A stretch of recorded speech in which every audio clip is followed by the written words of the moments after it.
So, what if I told you there's one skill, one single mindset that separates the people who get stuck from the ones who actually win? And listen, it's not about being the strongest or the smartest, it's all about accountability. And today, we're going to break down exactly how this one powerful idea is what builds champions. Welcome back to the Champions Club through the Think Strong Network. Hey, I'm really glad you're here today because we are unpacking the ultimate power move, something that can literally change the game for you in school, on the field, and just in life. Okay, let's get real for a second. I want you to think about this question. Every single day, you've got a choice. Are you building your progress, or are you just busy protecting your pride? It sounds like a simple choice, right? But how you answer this question in all the small moments, well, that's what defines your future. Here it is. This is the trade-off, plain and simple. Excuses? Yeah, they protect your pride for a little while. They feel safe. But accountability? That's what protects your progress for the long run. See, making an excuse might feel good for a second, but it costs you the chance to actually learn and get better. Accountability is definitely harder, but you gotta know it is the only path forward. So let's talk about that first choice, the one that keeps us stuck. Before we can build any strength, we have to understand what I call the excuse trap. Let's break down how to spot it so we can finally learn how to get around it. Do any of these sound kind of familiar? They made me mad. Hey, it wasn't my fault. The system's against me. Or the big one. That's just how I am. Look, we've all said these things. We've all been there.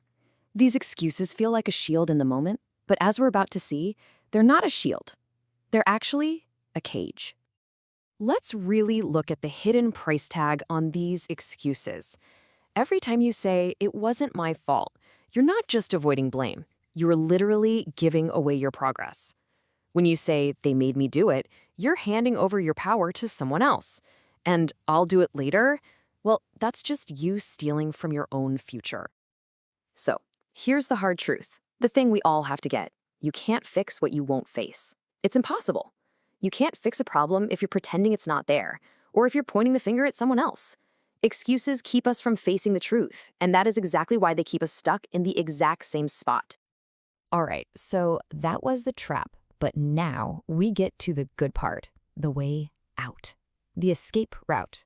And it's not complicated, but man, is it powerful. It is all about shifting into the champion's mindset, and that is ownership. First things first, we have to redefine what accountability even means. It is not a punishment. It's not about being weak. I want you to think of it like this. It's your permission slip to take back control. It's you giving yourself the green light to learn the lesson, get stronger, and start again with power. The whole entire game changes the second you shift the question you're asking.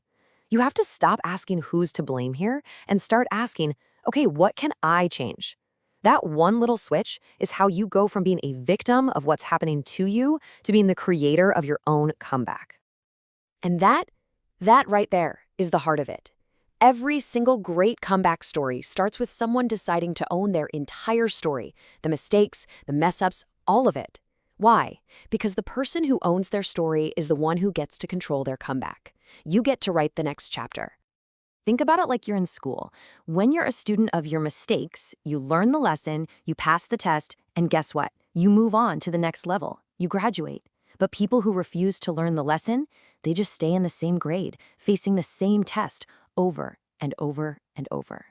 Champions are students. They learn and they graduate. Okay, so we get the mindset. That's cool. But how do we actually do it when things get tough, when we mess up? Let's get into the Champions Playbook, the actual steps you can take to own it. Here it is, your 3-step play. It's super simple to remember, but it takes courage to do. Number 1, face it. What did my choice really cost me or somebody else? Number 2, learn it. Okay, what's the lesson here for me? And number 3, fix it. What's one action I can take to make this right or do it differently next time? That's it. Face it, learn it, fix it. And don't get it twisted. This playbook is for you.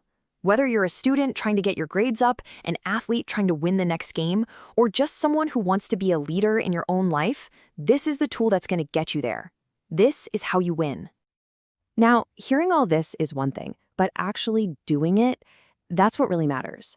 So let's get ready to put this into practice. It's your turn now. Your turn to start writing your comeback story. I'm going to give you a couple of questions to think about, write down, and if you're with your group, talk about it together. Okay, first question for your small groups. Let's just get honest. What is one excuse or one challenge that has been holding you back? Take a real moment to think about it. And remember what we said. You can't fix what you won't face. And now let's talk about the comeback plan.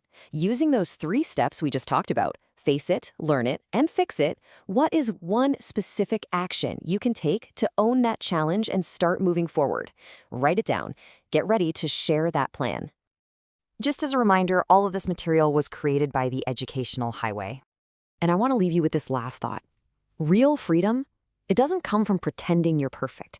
It comes from having the guts to look at something and say, yeah, I did that, but that's not who I am anymore. That is the power of ownership.